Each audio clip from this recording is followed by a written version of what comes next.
Police জানায় মঙ্গলবার দুপুরে রাজধানীর ফার্মগেটের সম্রাট হোটেলের ৮০৮ নম্বর কক্ষটি ভাড়া নেয় সজল ও জেরিন। তবে দুপুর থেকে বিকাল পর্যন্ত দীর্ঘ সময় কক্ষের দরজা বন্ধ থাকলে সন্দেহ তৈরি হয় হোটেল কর্তৃপক্ষের। পরে পুলিশ ঘটনাস্থলে এসে দরজা ভেঙে কক্ষটিতে প্রবেশ করে।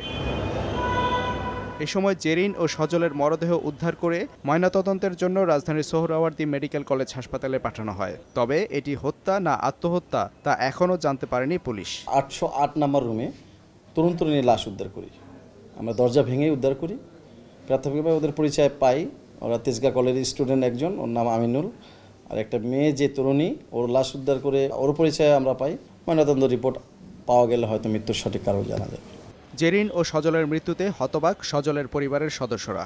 এফআইআর হওয়ার পর মাঝখানে ব্রেকআপ ছিল, ব্রেকআপ হওয়ার পরে আবার এফআইআরটা হয়।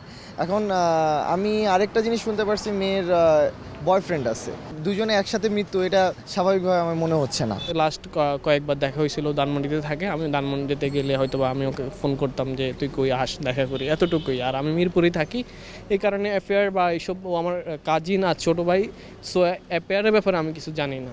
তবে মেয়ের মৃত্যুকে পরিকল্পিত হত্যাকাণ্ড বলে দাবি করেছেন জেরিনের বাবা। অন্যান্য অনেক মেয়ের থেকেও ভালো এই ঘটনাটা পরিকল্পিতভাবে ঘটাইছে। এটা হয়তো আমাদের কোনো পুরাণ শত্রু থাকতে পারে, অথবা অন্য কোনো ঘটনা, আমি মনে করতেছি অন্য কোনো ঘটনার সাথেও হইতে পারে। আমিনুল ইসলাম সজল তেজগাঁও কলেজের এবং মরিয়ম আক্তার জেরিন ওয়ার্ল্ড ইউনিভার্সিটির শিক্ষার্থী। সাদিকুর রহমান, সময় সংবাদ, ঢাকা।